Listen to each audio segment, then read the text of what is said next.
about certain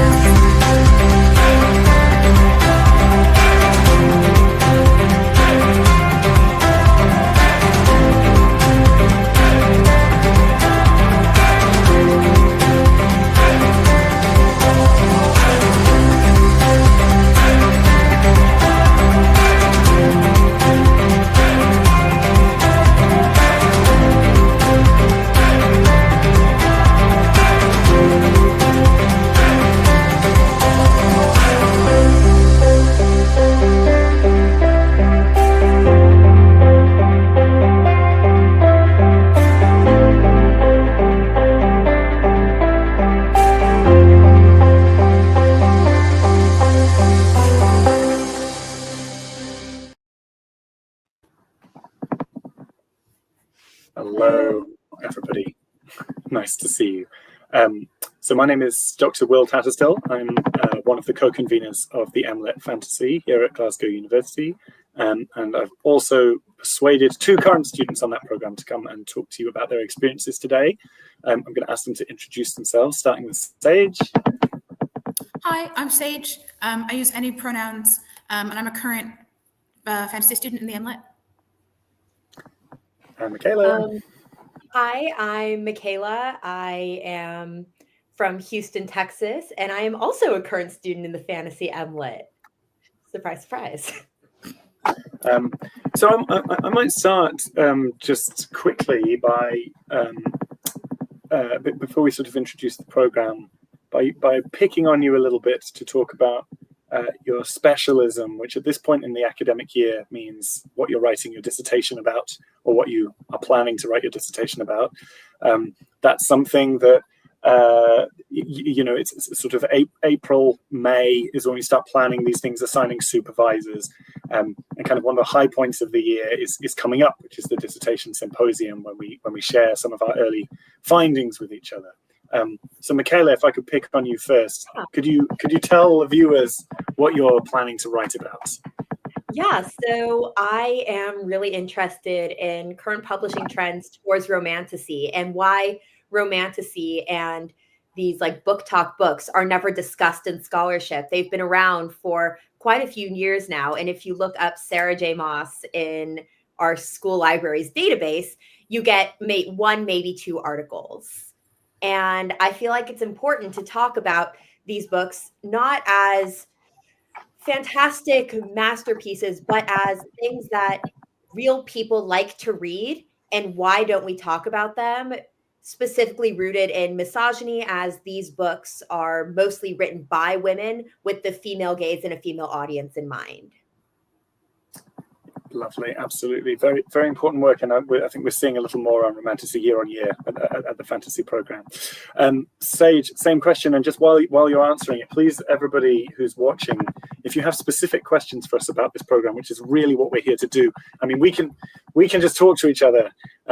We're good at that at this point, but we're really here to answer your questions. So please do put them in the chat. And while you're thinking of them, Sage, why don't you say a word about what you're planning to write about?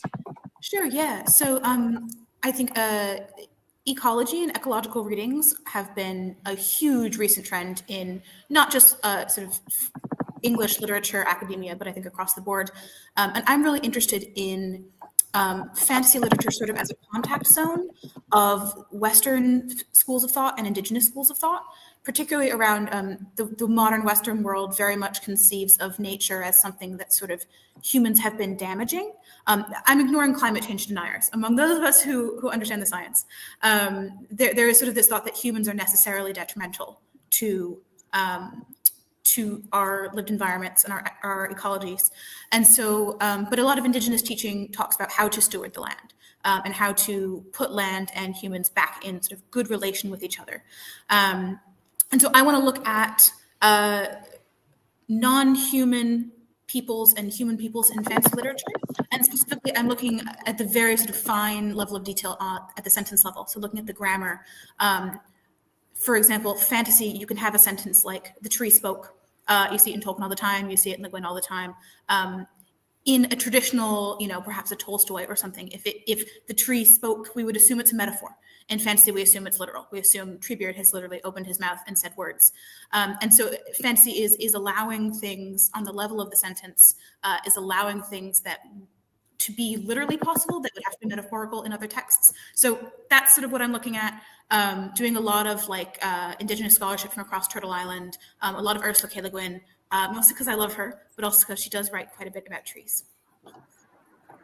Lovely, thank you. So it's really, it's really exciting work. I'm looking forward to hearing more about that in our symposium later. I'm not writing a dissertation at the moment. I have the ill fortune to be beyond that. I'm writing a book, and I'll tell you what it's about just while we're waiting for some questions to come in. I'm writing a book about the social history of dinosaurs. So I'm really interested in the dinosaur as a fantasy animal that's also real. It's a real thing, but that we can only encounter imaginatively.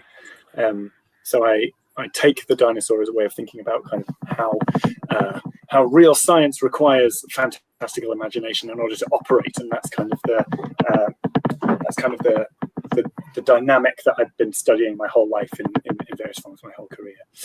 So that's what I do, and that's not strictly relevant to your experience of me if you come here, which will primarily be as a teacher, as a seminar leader, which I do, I should say, along with a team of us in the Fantasy Centre. There's 4 of us in a sort of ringleader position, and then a much larger group of academics distributed throughout the School of Critical Studies and beyond, probably about 40 or 50 of us. But in the Fantasy Centre, it's particularly myself, my co-convenor, Dr. Dimitra Fimi, who is a Tolkien expert, works particularly on invented languages, my colleague Matthew Sangster, who's a romanticist and an expert in book history, who's also published on contemporary fantasy, and our newest colleague, Anna McFarlane, who works on medical humanities and in particular kind of science fiction and narratives of kind of the human body. So that's who we are in brief, and we will now start to answer the questions that you are putting into the chat. So thank you for these. Firstly, Natalia has a question about the coursework for the program and kind of what it looks like across the year. And this goes quite well with a question that we had submitted in advance, which is about the structure of the program. So I have my spiel on this, but it might sound a bit more human coming from someone who's experienced it so far. So Michaela and Sage, could you speak a little bit to kind of how the year is structured here and how you've experienced particularly the coursework angle on it? And it might be worth mentioning at this stage as well that Sage and Michaela have both come to us from North America, and so from that kind of educational context, it is a very international program, and we have people from all kinds of other educational systems kind of here as well. So if you're from a system that is unlike the Scottish system, and we say anything that is confusing, then just pop it in the chat, and we're very happy to explain anything. But yeah, Michaela and Sage, do you want to talk a little bit about kind of how the year looks? Yeah. So in terms of course structure, I think we're both full-time, so we can really only speak to the full-time experience. But you'll have 3 courses in first semester and 3 in second. In first semester, there are 2 required courses. One is called RTC, it's a research training course, and the other is Fantasy 1, which is sort of the first core course of this program specifically. And then the third is your selection. And then in second semester, you have Fantasy 2, which is Fantasy 1 Part 2, shocker. And then you get 2 other selections. So you can choose your extra courses within Fantasy itself.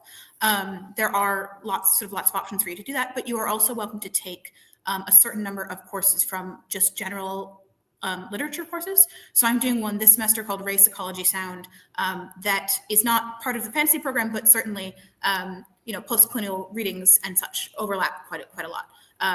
So I don't know, Michaela, if you want to talk more about that. Yeah. There is actually a lot of overlap with the other English cohorts, which is really nice because I've made friends across the entire program who come from a little bit of a different perspective. So I'm like, hey, can you proofread my paper as someone who wasn't sitting in my class? But RTC is with the entire English department, or at least it was this year. So you meet everybody, and it's a more generalized program. And then in the first semester, I took Fantasy 1, of course, and I took early modern myth making, which was technically listed as a fantasy course, but there were only like 3 of us from the fantasy cohort, and everybody else was from the rest of English and classics and museum studies, and people from all over the School of Critical Studies can come together for our courses, which allows for some really nice interdisciplinariness. And then, of course, oh, sorry, go ahead. No, please, please, please. And then over the summer, we are working on our dissertations. So those are due end of August, early September. And so it's a full calendar year program. So we're working through our summer, but it's okay because we're doing things that we like. As far as coursework in particular, lots of reading. So most courses will have you read, if not every single week, roughly a book a week. That was true for Fantasy 1, it's true for Fantasy 2. It was true for a couple other courses I took. You will not be reading 3 full-size novels a week for your 3 classes. It never quite works out that way, but you can expect to be reading 2. I think the thing I would really flag down is there is a lot of secondary sources, and inevitably reading through you read one article, a secondary source, you read that bibliography, and then suddenly there's 8 other things you want to read. And often also sometimes the professors do a really wonderful thing where they will give you a long, long list of things that might be relevant. You are not expected to read every word of everything they give you. And so I think in my undergrad experience, it was very much expected that you had read sort of every word of everything that was listed online before you showed up to lecture. That is not true here.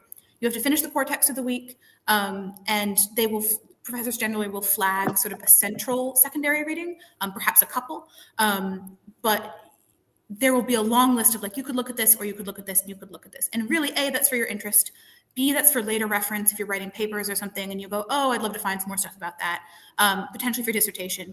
But the big sort of piece of work I think that might be new to some folks, although maybe not, is learning how to not skim necessarily, but how to absorb information and how to sort of know what's out there, how to get a decent survey in your head of what you could access without feeling the need to read every single paragraph of every academic article that's available to you. Because if you try and do that, you will burn out and you won't have a social life. Yeah. But you don't have to. You can get a lot out of these courses. You can do all the reading that is required without sort of going down those rabbit holes of madness. So that's sort of my flag of like, if you try and read every word of everything that's offered to you, it will feel like these courses are overwhelming, but you're not meant to do that. So don't do that. On the more practical assignment side, most classes are a mix of presentations and papers. So for most classes, I've had to do a short presentation, like, here's something I thought was interesting in the book that we just read, and this is why it's interesting, and this is why it's relevant to our class. And then a midterm essay and a longer final essay.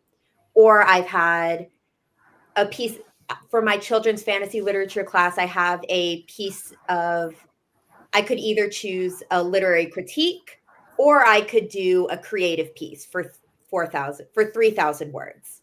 So it really just depends on your class, but expect a big essay at the end and a midterm / presentation at some point. Also, to the question about are there suggested reading ahead of the start of the semester? Will can speak to this. I don't think there's anything sort of official. I want to flag sort of 2 things for this question. One, just a book recommendation that I think is really good. Farah Mendelsohn and Edward James wrote a text called A Short History of Fantasy. It ends in 2008, but it starts much earlier than that. And it is literally just a short history of fantasy, the genre. It was very helpful for me to get a really clear picture. I'm only 23. A lot of sort of big fantasy texts were written before I was born. And so it really takes you through the discussion of like the dime novel boom. It talks you through sort of how the genre emerged, but it is not a theory text. It is written for a layperson to be able to understand. It has a list of suggested readings in the back. It has a list of like important landmark fantasy films. It also has a list of sort of landmark criticism. The criticism aspect is slightly out of date because, again, it came out in 2008, so it is sort of limited by that. There has been a lot of important work done since then. But as far as like a primer on a lot of the ideas, we'll be talking about discussions of genre, sort of what counts as fantasy, discussions of what is fantasy doing, how does fantasy interact in the larger literary space with more mimetic sort of pieces of writing.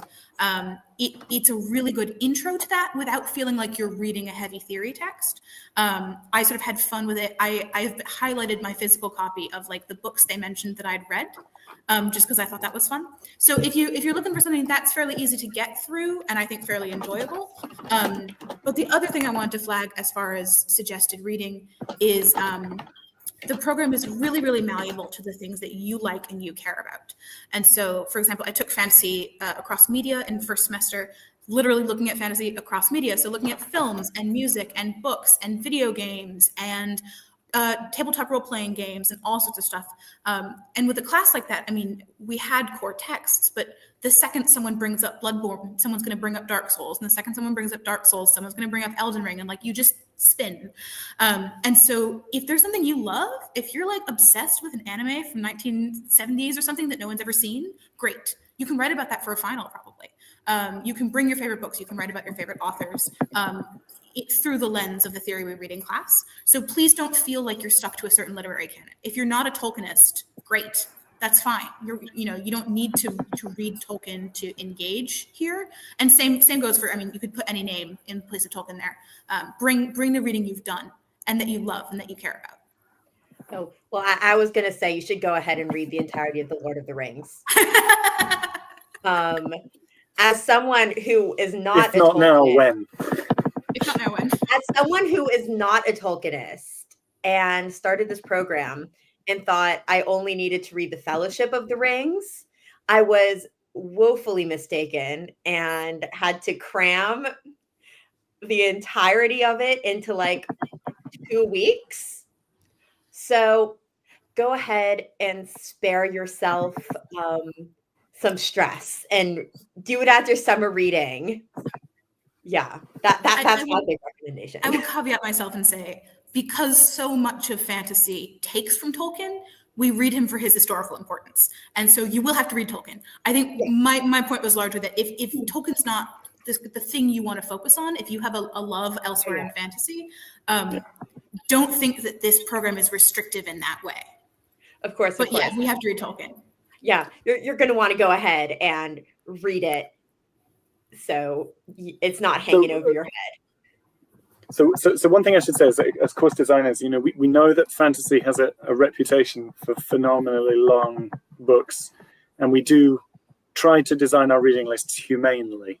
I don't know, Sage and Michaela, how successful you think we are, but we try not to put more than one Lord of the Rings size thing on any given course. And we also behave slightly unreasonably, as if there's a good chance that a lot of you have read some of these big doorstops already when you come here. Sage is right, and I'm really glad to have that point raised, that this is a very customizable course in terms of your own interests. The Fantasy 1 and Fantasy 2 assessments are completely open for you to kind of bring in. So if you're used to a system which has you kind of answering one of 6 questions on one of 6 texts for your kind of final essay, it's not like that here. It's a lot more customizable. It's kind of, pick something that interests you, that fits in with the theme of the course, and then kind of off you go. For some people, that's a bit daunting, but hopefully also eventually empowering as well. And that's something that we're really keen on here, because one of the important things about fantasy, and something that we take very seriously about it, is that it's a very wide thing. It means differently to different people. And some people do want to sit in the Tolkien crypt and kind of discuss chapter 900 of the Silmarillion, and that's completely fine. There are other people who, like Sage says, kind of don't want to engage, and that's all right too. I also want to just go back one tiny step and draw out something Michaela said right at the beginning there, which is that you're not siloed off from the other English students. So the fantasy degree is an English literature degree, and you will have space and class in common with other master's English literature students. We have 3 other programs: English literature, which is just kind of called the general program, which kind of covers everything. There's a modernities program, which focuses on modern and modernist literature. And there's an American literature course as well. All of those courses share certain resources. So you can expect to encounter students from those quite frequently, including on the core fantasy courses, which are open to those other students as well. although fantasy students have kind of priority access to them. So what we're trying to do, and it's a slightly difficult needle to thread, is we're trying to give you kind of all the benefits of a kind of small, focused academic unit with a little community of scholarship around a particular subject, and the sort of the resources and scale of a major ancient, we call them ancient universities here in Scotland, research institution. So we're hoping that it's all of the pluses and none of the minuses on that front. But we're very much we're very much kind of not siloed off from the rest of the culture here, and that's a really important part of the program. I want to move us on a little bit. There was a question about accommodation, but for that, it's better to go through the accommodation people and talk to them. So hopefully one of my colleagues in the background will pop a link up in the chat or on the screen if they haven't already, and that will take you to a website where those kinds of questions get answered. So the suggested reading question from Sarah, I think we've already spoken to some extent. I think the Mendelssohn and James book that Sage mentioned is really good. I would also recommend my colleague Matt Sangster's Introduction to Fantasy, which is a very recent book. It came out last year. It's Cambridge University Press, and again, hopefully a link to that is going to be floating around before too long. This is a book that, again, is kind of academic in spirit, but kind of roughly aimed at trade and reasonably affordable in price as well. If you buy the paperback, academic books can be a bit inaccessible financially if you're not affiliated to an institution yet. This one hopefully shouldn't set you back more than about £15 if you want to get ahead. I do stress that that we're not expecting you to come with that kind of critical preparation. You know, that's our job to get you going on that stuff once you're here, as far as I'm concerned. But, you know, if you spend the whole summer reading big, awesome fantasy texts like Lord of the Rings and whatever other ginormous, you know, Realms of the Elderlings or Cosmeres or Wheels of Time or whatever else, you know, are you going to regret doing that? Are you going to have a bad time? Probably not. So, you know, we're not expecting, but yeah, please do indulge yourself in some fantasy over the summer and in having feelings and opinions about it, which is also like really important. We've got a quick question here from Nika about a date for the new course curriculum. I don't have an exact one for you. I can tell you that we know roughly what courses are going to run and when, and I hope to be able to circulate that information quite soon. There is always a difficulty with, it's to do with staff availability, what we can offer year on year. And so nothing that we offer is guaranteed until you actually get here. The reason being that if a key staff member falls ill or something terrible like that, we have to kind of move things around. So as long as you understand that we're not pinky promising anything, then I can send around a list of what will probably be running in September once we get there. There's a question for Sage and Michaela specifically, which is about your favorite course so far and why. This is a really good one and another opportunity for me to shut up. What do you think, you two? Oh, God. I mean, I know my answer if you need a minute. Go for it. I'm like, so I think probably Fantasy 2 has been my favorite.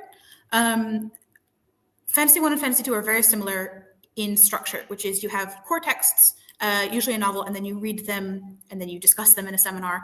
But Fantasy 1 is sort of the dawn of fantasy up till 1950, and then Fantasy 2 is 1950 forward. And so Fantasy 1 ends with Tolkien, Lord of the Rings, but includes a lot of sort of precursors to that. We read George MacDonald. We read some older poetry, that kind of thing, which was really interesting to me, but sort of was not my favorite type of fiction to read just for fun. In a moment of serendipity and a flash of joy from the universe, I had read almost every text on the Fantasy 2 syllabus already, just because I'm sort of an insufferable reader in my free time. And I loved that because I got to go back to favorites of mine. We read Octavia Butler's Kindred that I adore. I got to reread it with new eyes. I got to reread it with new critical thought. I got to talk about it with people I know and respect and whose opinions I care about. And so it was no longer just sort of a book I read in my bedroom on my own for fun. And it was now sort of this living, breathing thing that I could do criticism about and write about and really consider in new ways. And so we read Ursula K. Le Guin, who I read religiously. I had that experience with her. I had that experience with Butler. We read Nalla Hopkinson's Brown Girl in the Ring about Toronto, the city that I did my undergrad in, that I had read many times. And so Fantasy 2 was really, for me, a bringing to life of books that I already sort of knew and loved and were really close to me. And so that class had sort of a lot of meaning to me, although I am in the finals writing stage at the moment. And so I am slightly embittered by the fact that I have to do work for marks for that course, but it was fun until I had to do writing about it, which I say jokingly. Actually, I think it's good to write the essays. I'm kidding, but yeah, I loved Fantasy 2. Real. Michaela, what do you think? I think I have to agree with you on Fantasy 2, except I have different reasons. I hadn't read most of the books on the reading list, and I got to experience them for the first time. But the way this class was structured, it was almost all discussion. And I feel like I learned so much from my peers, as much as I do from my own reading. Like we had a few books where I loved them and everybody else did not love them, or I hated it and everybody else was obsessed with it. And it's so fascinating to learn why fantasy speaks to different people in different ways like this, unlike any other type of fiction, and how we get just so engrossed in these worlds. I don't know. I also was the cohort is very, very supportive and very encouraging of like different ideas and discussion and dissenting opinions. So I never felt like embarrassed to say, oh, I didn't like this book. Y'all really like this book? Or fight for my opinion. Yeah. Because I knew that everybody respected me for it. And so I really valued that as a student. I should say that I was teaching Fantasy 2 this year, so it's possible that these two are just buttering me up, which is fine. To your face, we felt the need. But it is. I mean, it's something we've noticed in the last few years, and I don't know if it's true of you watching this now as well, that increasingly our fantasy students are interested in contemporary fantasy. They're really interested in the 21st century, with some of them going back into the 20th century, but very few people wanting to go beyond that. It's kind of funny because this program, when it was originally established, it was established by my predecessor, Rob Maslin, who's an early modernist, and was kind of, thinking Paradise Lost-y thoughts. We don't go back as far as that. Fantasy 1 starts at the beginning of the 19th century at the moment. That might change a little bit year on year. We do still think that even if you're interested primarily in 21st century stuff, that it's important to go back at least that far to understand the tradition and to kind of understand where everything came from. So even though Fantasy 1 isn't where a lot of hearts and minds lie necessarily, I think it's really important to cover that material. Hopefully, I never completely lose hope that we'll get some people who are a bit more 19th century orientated occasionally. I trained as a Victorianist, so I'm very fond of that period and very happy when we get students who are interested in it. But it's an instinct that makes sense, because fantasy as a genre, as a commercial proposition, is really something that, as a self-aware thing, that really kind of post-dates Tolkien in its modern form. So it kind of makes sense to have that division there. We've got a really good question about work study for international students, and I believe that we should have a link available to the careers service, which might be a better place to go and read those resources and talk to those people. Although, Sage, you've got some experience with this. Yeah, so obviously speak to the careers folks. They're lovely. They're very friendly. They can give you more specific advice than I could. But I think it's sort of important to note that there are work opportunities. So It depends on your student visa. So again, it is your context specific. So please check your documentation and all that stuff. But my student visa with an American passport allows me 20 hours of work in the UK per week. And so I have a part-time job with the physics and astronomy department of all places. And that is sort of the reason I wanted to talk to this, because I think there is a sense that some people who don't know better view the fantasy degree as like a frivolous thing that sort of won't get you a job. And I think really you can sort of spin this experience honestly, but present it in such a way in, job interviews and such that it comes across not frivolous at all. So for example, I mean, the physics and astronomy people, what I'm working with them to help them do really is communication and restructuring of the assessments in quantitative disciplines at University of Glasgow to become more inclusive and more accessible, to become more public facing, to become more equitable for all students. So we talk about queerness, we talk about students of color, we talk about uneven sort of economic opportunities, that kind of thing. And you don't need to be a physicist to do that, even for the Department of Physics. I don't do any maths in that job whatsoever. And so really I was able to nail that interview by explaining that, yeah, I'm studying fantasy, but the study of fantasy and the study of literature is fundamentally a study of people and communication. And people and communication is what they needed. And so please don't feel that you have to then go get a job in either teaching fantasy or fantasy publishing or something. That is not the only thing that this work is applicable to. Really what you're learning how to do here is think in a particular way.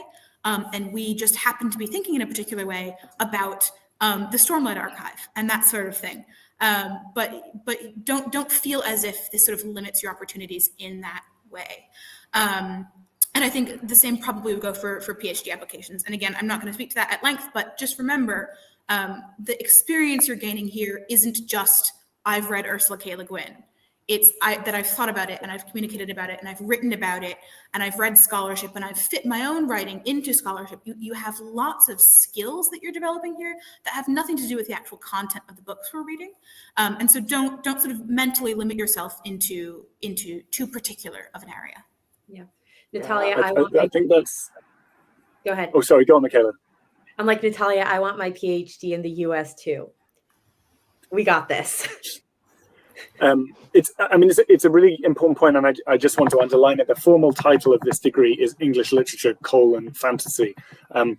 Nobody really calls it that on the ground, but as far as an employer is concerned, this is a master's degree in English Literature from, if we're going to do it, the fourth oldest university in the English-speaking world, with all of the credo that attaches to that, to the reputation and name of this ancient university. So in that sense, most employers, once they hear you have a master's degree from somewhere like us, unfortunately, and I wish we lived in this world, but unfortunately, most employers don't really mind what you did your dissertation on, whether it was Le Guin or James Joyce. They understand the value of the critical skills that you've learned here. So we have seen, we're on the 10th year of this program now, and we have seen our graduates. Some of them have gone into fantasy specific stuff in the publishing sector and so on. Many of them haven't. All the ones we're aware of have found success because that's what we do. Yeah, go on, Sage. I also just would flag, lots and lots of jobs, they don't care what you studied really at all, because they're going to teach you what you need to do. What you need to do is show up on time, answer your email consistently, know how to work well with your coworkers. That sounds sort of jokey, but really it's very honest in that, your fantasy knowledge is much lower on the rung of things they care about than are you a consistent sort of dedicated person to whatever it is you're doing. Yeah. They can train you to know the specific knowledge in whatever field you're looking at, especially if you're looking at administration stuff, if you're looking at publishing, if you're looking at working in government, etc. What they care about is, do you show up? Do you pay attention? Do you look at the details? Do you do all that sort of stuff? And so keep in mind that this is not your only qualification. And it doesn't need to be sort of your forefront qualification when you are looking at potential careers, when you're speaking to employers, etc. That's the same with PhD supervision. If you are thinking about that, yeah, my master's degree was in 20th century literature. My PhD was in 19th century literature. This does not matter. You know, you have a master's that shows that you have the critical skills, and that's how you get onto programs. Nika, there's a question about the James Joyce course and about kind of can you attend as guests in some of the courses that allow guests. So I don't know for sure, Nika, if James Joyce is running next year, but if it is, you don't have to go as a guest. You can take that course, or at least you can apply. The only thing that stops us allowing people onto courses like that are fire regulations. So if the room it's taught in is a certain size, and when it's full, it's full. But if you apply on time, I think the James Joyce one maybe. The modernity students have kind of priority. So if there are any ties, you might find that you can't go on that. But you can take as one of your electives on the fantasy course, the James Joyce course, if it's running, and if you can get in, you're not limited to the fantasy only stuff. Now beyond that, there was another question there, which is, can you sort of attend courses you're not taking? And the answer to that is yes. It's at the discretion of the person running the course. And again, it depends if there's physical space in the room. We call it auditing. So the idea is, you attend the classes, you do the reading, you join the discussions, you don't do the assessment, and you don't get any degree credit for the work. Auditing is a really important part of the culture here. I think most of the courses I teach have one or two auditors on them from somewhere. They often peter out as we get closer to the kind of the big assessment deadlines and people start rightly prioritizing the things that are for credit. But very often those people are coming from slightly different perspectives, and they bring something really special to the classroom. So that's an important part of things here. The thing to underline is that none of it's guaranteed. So you can take these courses for credit. You can go and sit in on them if there's room, and if you kind of clear it by talking to the teacher first. I don't know if you two have done any auditing this year. I did want to speak to, not to auditing, but to sort of a culture thing, which is my undergrad. So I went to the University of Toronto for my undergrad, and it was a very lovely school. I had a great time, but it was a lot more formal in certain aspects than I have found Glasgow to be. And so I would encourage you, all of you coming to the MLitt, you're not sort of lowly peasant students. You are sort of colleagues in the making, as it were. And so don't be afraid to email people.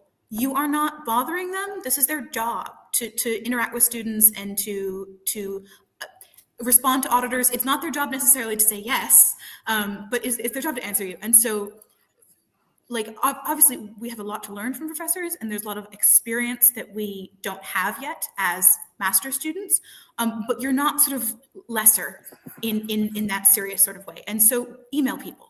Ask questions, even if they feel a little silly, and perhaps you'll be redirected to a better person. That's fine. Perhaps you'll be redirected to whoever can give you a better answer, or perhaps the convener you're emailing just doesn't have that much time and needs to hand you off to someone who can give you a fuller response. But you're not sort of the gnat buzzing in their ear. You have a right to ask these questions, to ask to audit, and also, like, it was very strange for me in my undergrad. Everyone was like Dr. Smith, Mrs., Mr., and coming here, and it's like, we call Will. It was sort of strange to me, but has been really nice. And so just remember, like, you have a lot to learn and a lot to pay attention to, but you don't need to sort of to keep necessarily the same amount of immense distance necessarily. You can just email conveners and ask questions like that. Yeah. It's that, also, I should say, is not a, sorry, Michaela, that I should say is not a Glasgow thing. That I think is a transatlantic cultural difference. I think North America has a slightly more kind of deferential student culture at universities, where everyone is doctor or professor, whatever. Yeah.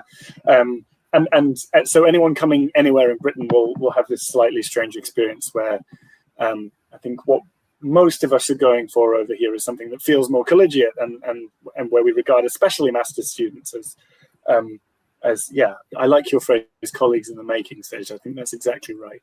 Sorry, Michaela, I interrupted you. I'm a huge believer in, if you don't ask, you don't receive. No one's going to email you back saying, what a stupid question, how dare you ask? The worst they're going to say is no. And that's that. Like, the worst that if you want to audit a class and you don't have room on your schedule for it, but it's not full and it looks good, send the email. Yeah. Worst comes to worst, you can't do it, and you're in no worse position than you were before. As someone who sends a lot of emails, emails with questions.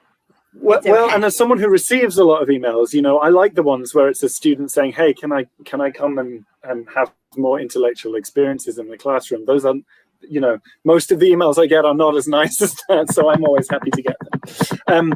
We've got a question here about, now this is one, we've got to be careful here, because I imagine between the three of us, we could do an hour on this without any serious effort. So as briefly as we sensibly can, and Michaela, perhaps starting with you, how does it feel reading fantasy in an academic context versus a personal context? How is it different for you? And then the questioner has kind of highlighted Sage, because Sage said something before about having read most of the text previously. But let's hear what Michaela thinks first, and then we'll come round. Honestly, and this might be kind of blasphemous as a master's student in fantasy, I don't find a huge difference. I read my books, and no matter what, if you're like me, you have a lot of thoughts and feelings on what you're reading, no matter what. And in my experience, shifting that personal reading experience to an academic is almost an issue of translation. And what am I feeling about these books? And how does it apply to these theories? And Fantasy 1 is really helpful with that, because a lot of us come in unfamiliar with those texts in our first reading in an academic setting, but we're reading it in the context of these big foundational theories of fantasy and of reading and of literary critique. So when you get to Fantasy 2 and your electives, you sit there and you have those building blocks in your mind, and you're reading and thinking, I feel very strongly about this. I wonder why. And you're able to associate that with the past reading you've done and say, oh, I feel strongly about this because it's exploring this liminal space, and you can bring that to class. And that's a whole discussion point. So it's not, if you're an avid reader and really care about what you're reading, it doesn't take too much effort to shift that mindset, in my experience. Yeah, I think I agree with a lot of that sort of sitting down and reading a book, I've always been a bit of an analyzer. And so I never just sort of read Ursula K. Le Guin and didn't think about the feminism, because the feminism is too baked in for that. Yeah. I think for me, switching from personal to academic reading is a matter of zooming out, in that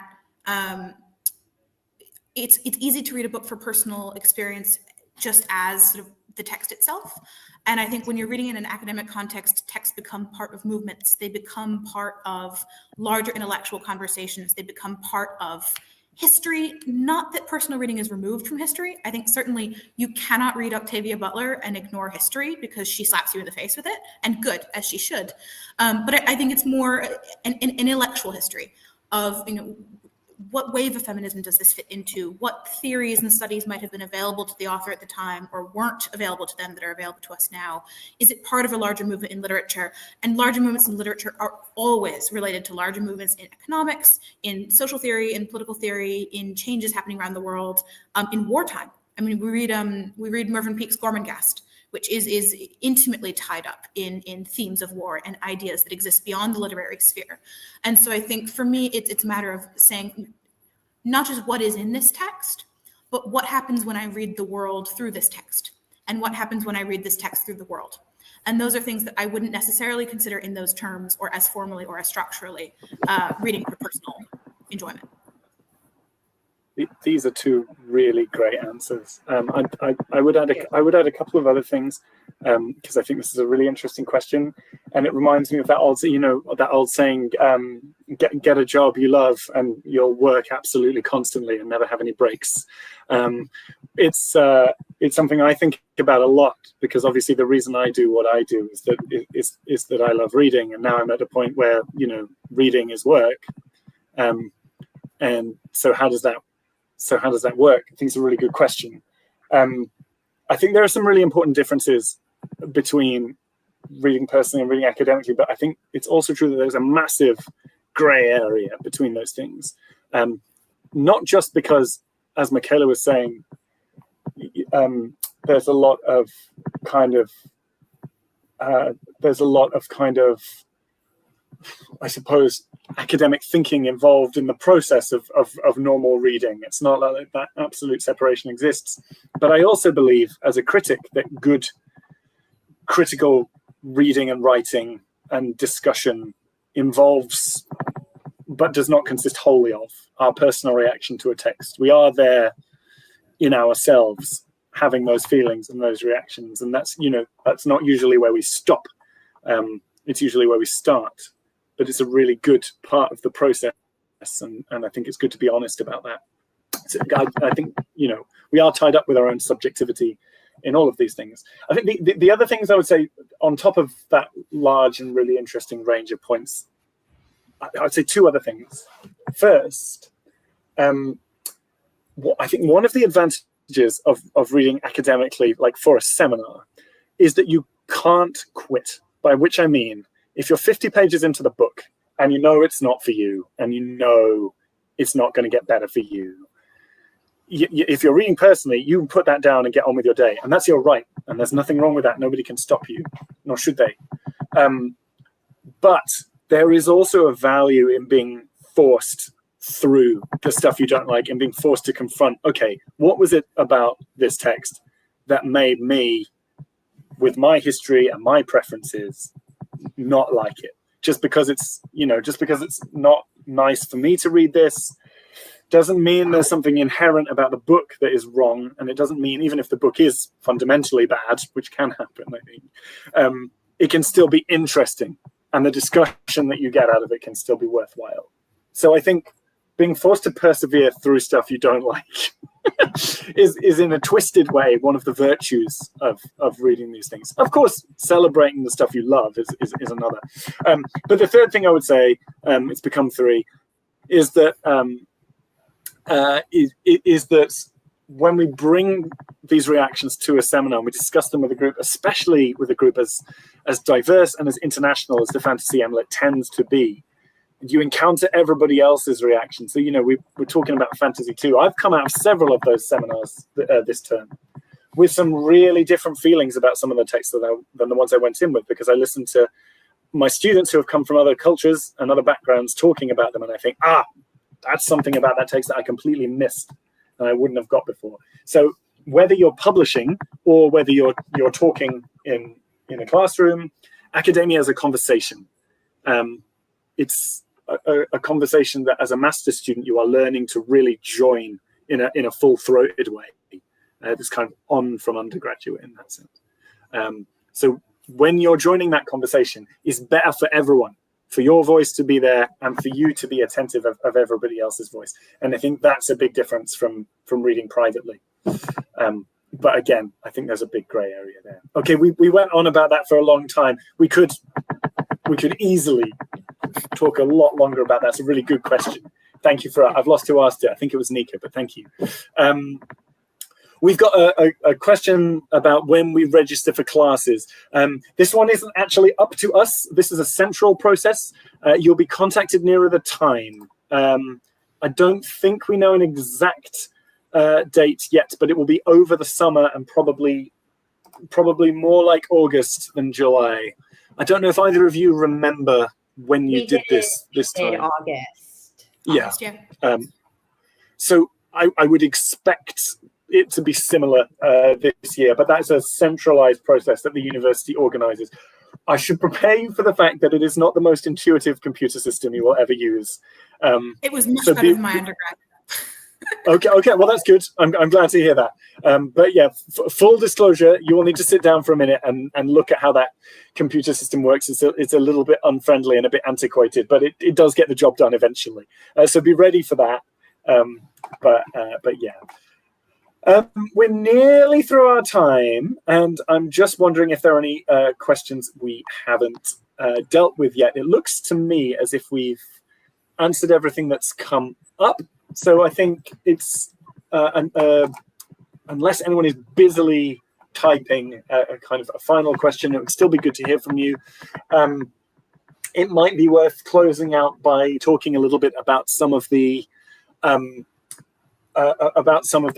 less official parts of the program, if that's okay, you two. So one of the things that I'm quite proud of about this program is the number of sort of esoteric things that we run on the side. The big one of these, which Michaela, I know you wanted to talk about, is GIFCon. Do you want to say a word about that? Yeah, so GIFCon is like the big global like fantasy conference we host every year. It is in May. If you want to sign up, it is all online. So your only excuse is a time zone difference. But or my you're mom, busy. We won't be offended. oh no, we won't be offended.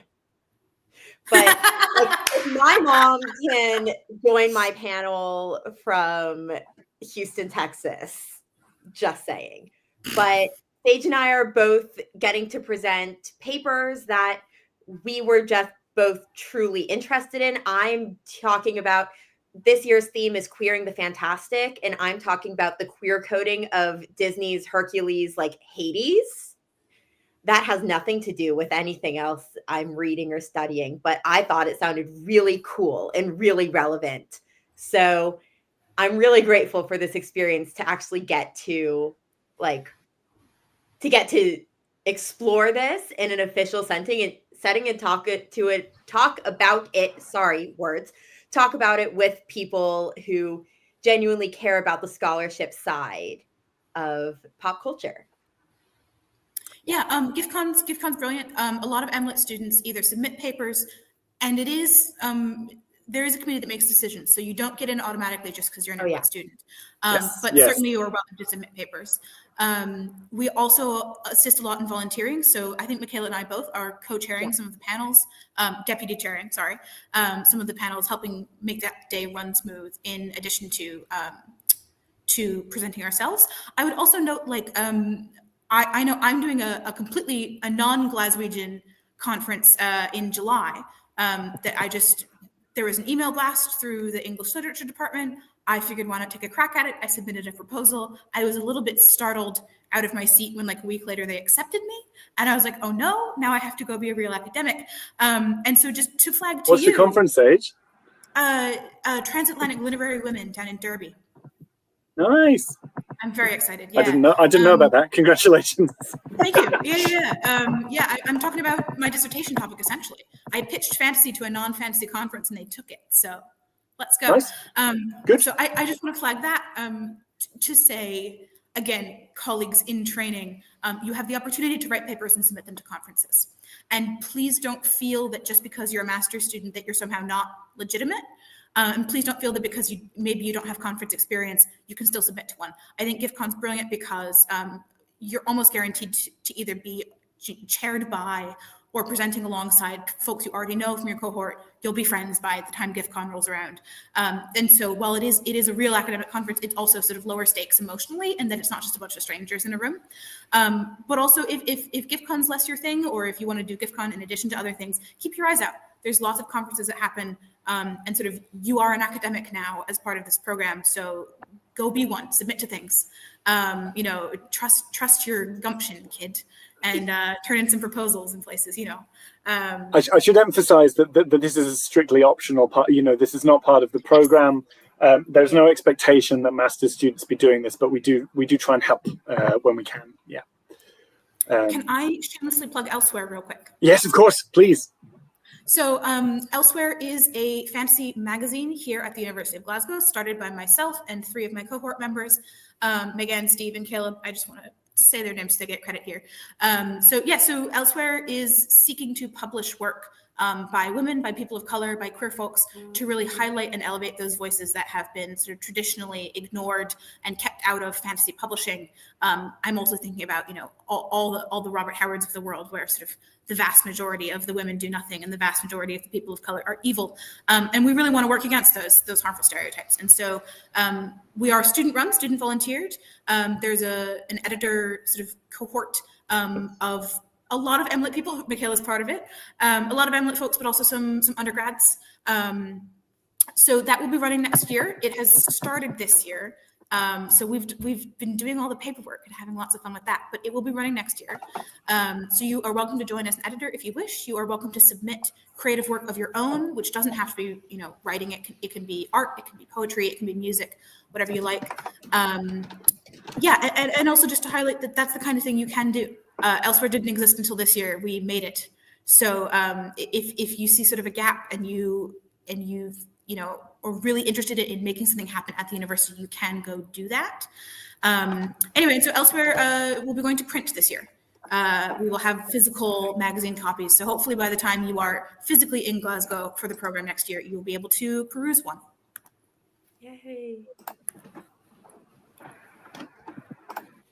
Is there anything else you think we should plug sort of last minute? I want to sort of, I'd like to finish, I think, by inviting you to say a word about your peers, because you just mentioned, Sage, that by GIFCON you'll be friends with everyone. Something that's I love about this program is how tight-knit the students get.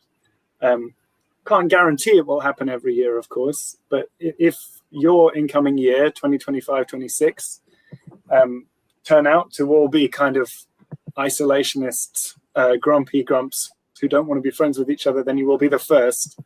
We also don't know yet, of course, how many of you there will be. This year is a little smaller than usual at 13. But I think it's a really important part of this course that there is of this program, that there is a kind of community there.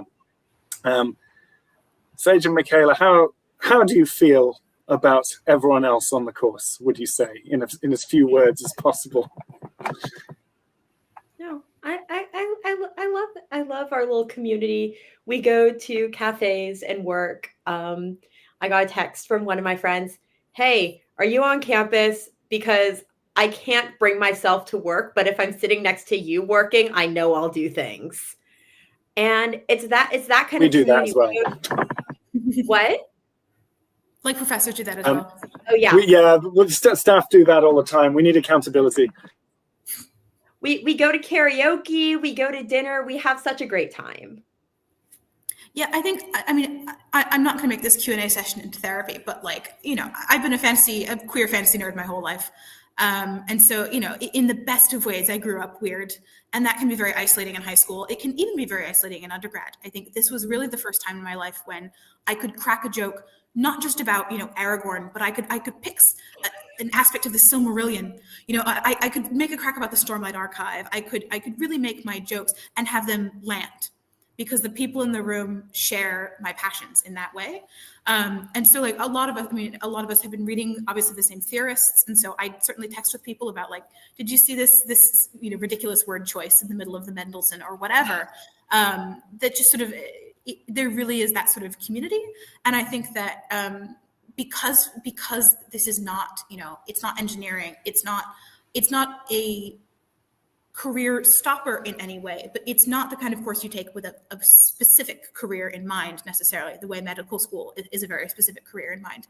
And so I think really what people share in this MLitt is passion for fantasy and an interest and a love for fantasy. And so your reading list will grow astronomical. The number of games you have not played that you feel the need to play will grow astronomically. The number of films you have not seen that you need to see, the new season of Daredevil that you haven't gotten to yet. Why haven't you gotten to the new season of Daredevil yet? Yeah, and I'm calling both of us out. And so I just want to say, if you really love fantasy and this is really your world, it is the world of your cohort as well.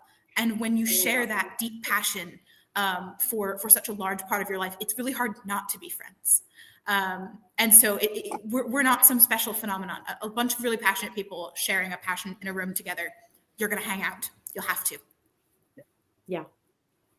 Thank you, both of you. Yeah, that's nice to listen to from my perspective. I haven't seen that new Daredevil season either, so I need to get on that. Brilliant. Yeah, see, I'm entirely about the Amazon Wheel of Time at the moment. I can't think about anything else. we are going to draw things to a close. Thank you so much. If you are still watching, if you are still thinking of joining us, we can't wait to meet you when September rolls around. If you have questions that you feel have not been answered today, you can always email me. You should have already a way of doing that if you're in this meeting. So please do go ahead and get in touch if you have any questions.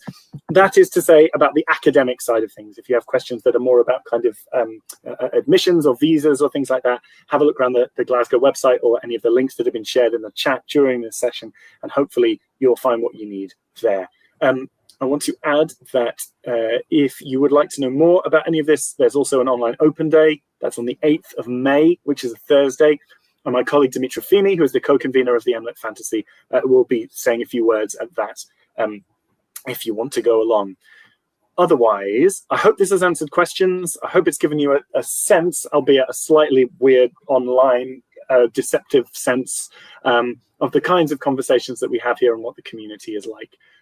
Please stay in touch, and I look forward to meeting as many of you as may be in September and October when we start up what will be the 11th cohort of the Fantasy MLitt. It's still I think unique in the world. I think we're still the only master's degree that focuses on fantasy specifically. So it's a strange and very specific cross to bear, but we absolutely love it. That's the thing that I get out of working here. My colleagues and the students, we absolutely love doing this every day. So come and be part of it, and we'll look forward to meeting you. Thank you very much. Any more questions, email me. We'll say goodbye for now.